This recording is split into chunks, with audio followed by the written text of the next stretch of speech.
আসসালামু আলাইকুম। পাওয়ার প্রেজেন্টস পাওয়ার প্লেতে সকলকে আমন্ত্রণ। আফগানিস্তান নিউজিল্যান্ডের সঙ্গে ম্যাচ খেলার আগে আমরা একটা ভিডিও করেছিলাম অনফিল্ডে, যেটা শিরোনামটা ছিল যে আফগানিস্তান সেমিফাইনালে যাওয়ার মতো দল এবং নিউজিল্যান্ডকে তারা হারিয়েও দিতে পারে।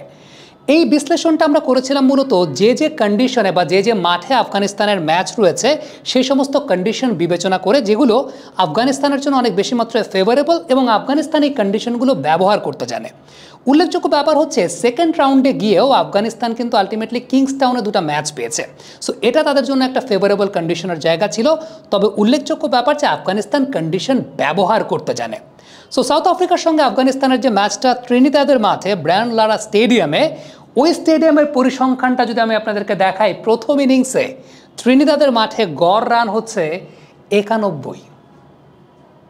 প্রথম ইনিংসে যেই মাঠের গড় রানটা হচ্ছে 91, সেই মাঠে পৃথিবীতে এই মুহূর্তে কোন টিমটা সবচেয়ে ফেভারেবল অবস্থানে থাকতে পারে? ডেফিনেটলি সেই টিমটার নাম আফগানিস্তান। যদি আফগানিস্তানের টপ অর্ডার ফল না করে, এই ম্যাচে সাউথ আফ্রিকার এগেনস্টে আফগানিস্তানই ফেভারিট হতে যাচ্ছে, কারণ তাদের বোলিং অ্যাটাকের যে স্ট্রেংথটা রয়েছে, এই টাইপের উইকেটে ত্রিনিদাদে যেই ধরনের উইকেটে খেলা হবে, যেই কন্ডিশনে খেলা হবে, তাদের বোলিংয়ের জন্য সবচাইতে বেশি সুইটেবল। আবারও বলছি, যদি গুরবাজ এবং ইব্রাহিম জাদরান তাদের বেস্ট পটেনশিয়াল খেলাটা খেলতে পারেন। একটু দেখতে চাই ব্রায়ান লারা স্টেডিয়ামে আন্তর্জাতিক টি-20তে ফজল হক ফারুকি এখন পর্যন্ত একটা ম্যাচ খেলেছেন যেখানে 4 ওভার বল করে 16 রান দিয়ে 3টা wicket, swinging condition. Definitely Fazal Haq ফারুকের সুইংটা অনেক বেশি মাত্রায় ইম্পর্টেন্ট।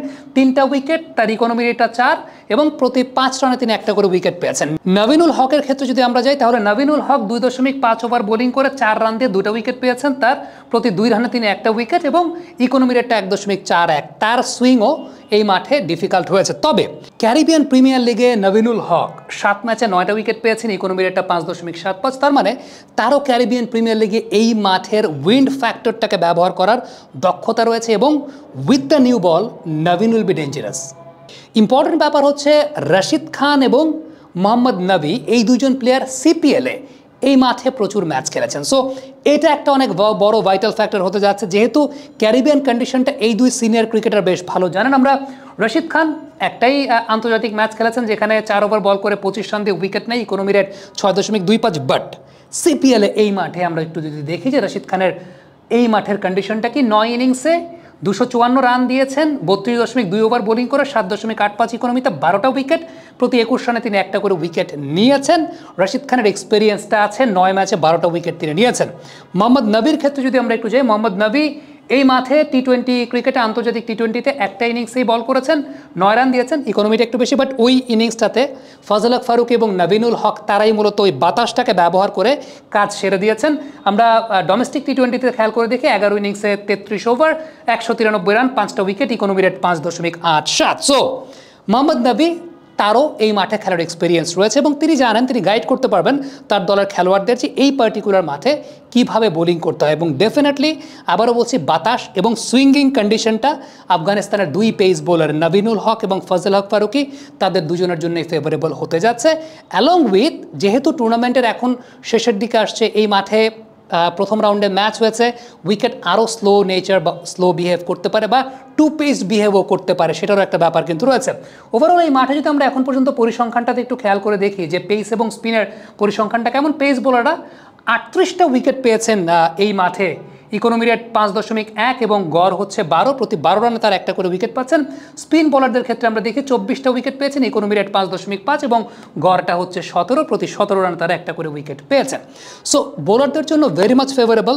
আফগানিস্তানের, আবারও বলছি, ব্যাটাররা যদি, বিশেষ করে টপ অর্ডার, যেহেতু আফগানিস্তানের এই টপ অর্ডার ব্যাটারই আফগানিস্তানকে এই পর্যন্ত নিয়ে এসেছে, গুরবাজ এবং ইব্রাহিম জাদরান।